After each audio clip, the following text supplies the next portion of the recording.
Every crime leaves a trail of evidence. Every criminal leaves a trace. This is Felonies Uncovered.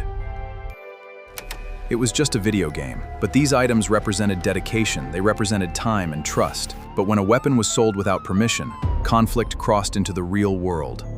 Felonies Uncovered.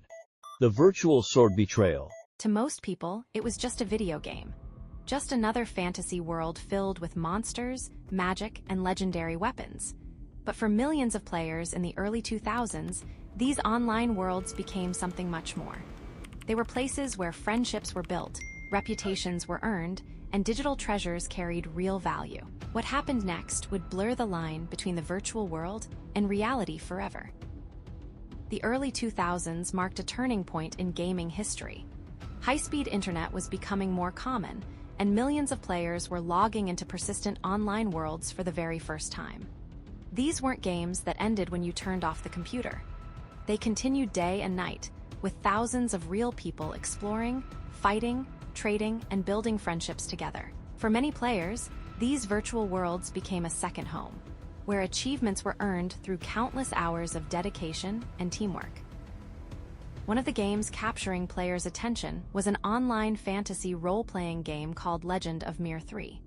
Like many MMORPGs of its time, it rewarded patience, teamwork, and persistence. Players battled powerful creatures, completed dangerous quests, and searched for rare equipment that could take weeks, months, or even years to obtain. Every victory felt earned, and every item told the story of the effort it took to acquire it. In these virtual worlds, reputation mattered, trust mattered, and some treasures became far more valuable than anyone outside the game could understand. Among the countless treasures hidden within the game, one stood above the rest. It was known as the Dragon Sabre, a legendary weapon so rare that most players would never even see one. Owning it wasn't simply a matter of luck. It represented hundreds of hours of exploration, difficult battles, and unwavering dedication. To the gaming community, it was a symbol of prestige and accomplishment. To those who had earned it, the Dragon Sabre wasn't just another item in an inventory. It was proof of everything they had achieved inside that virtual world.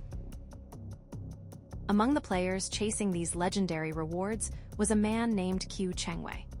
Like many dedicated gamers of the time, he invested countless hours exploring the world of Legend of Mir 3, battling powerful enemies and working toward the rarest treasures the game had to offer. Along the way, he formed a friendship with another player named Zhu Keiyuan. The two spent time adventuring together, building the kind of trust that often develops between teammates who rely on one another in difficult battles.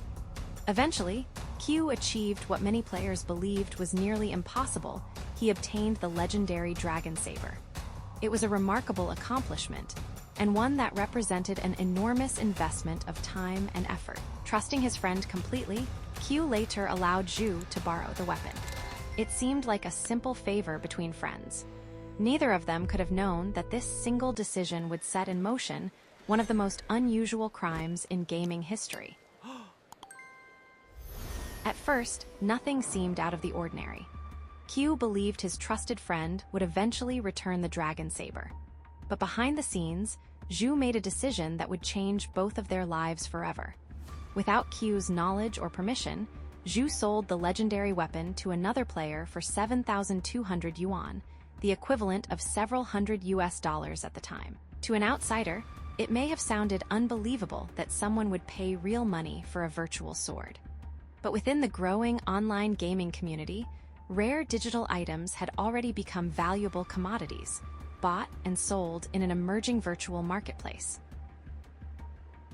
When Q discovered that the Dragon Sabre was gone, he was stunned. At first, he believed there had to be some mistake. But as the truth became clear, the sense of loss quickly turned into betrayal.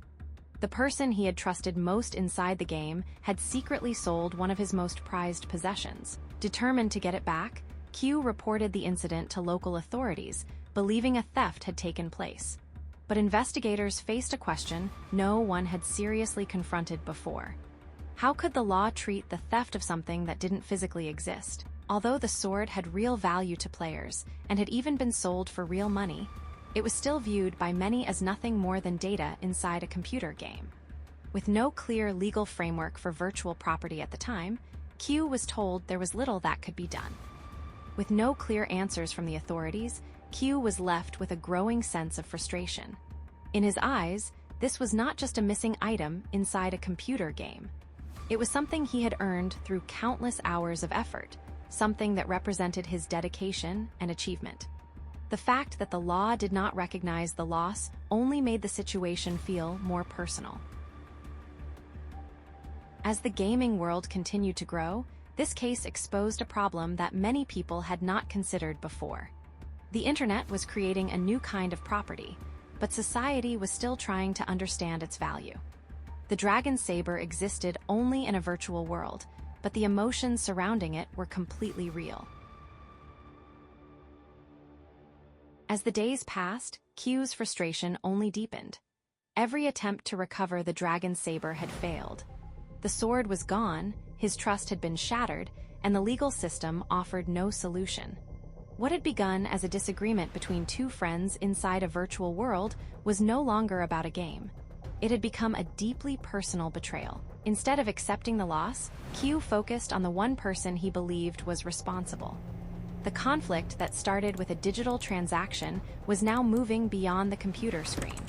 Soon, the consequences would become tragically real.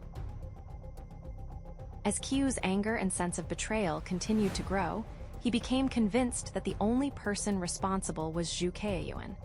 The disagreement that had begun with a virtual trade was now unfolding in the real world. On June 7, 2005, Q went to Zhu's home to confront him.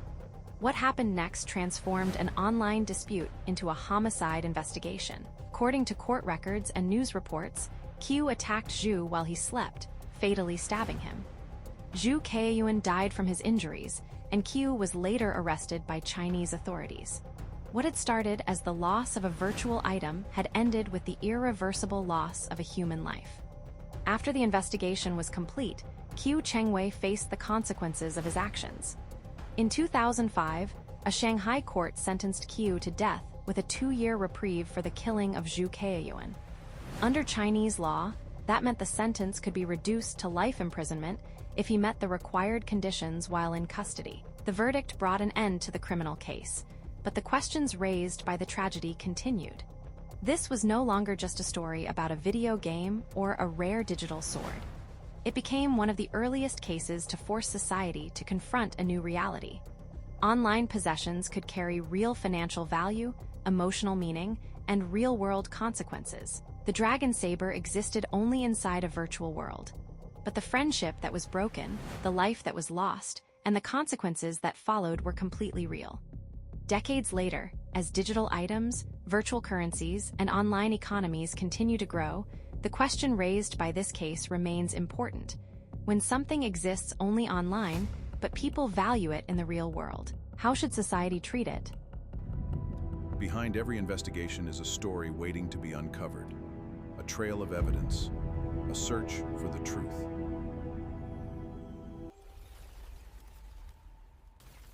Every crime has a story. This was Felonies Uncovered.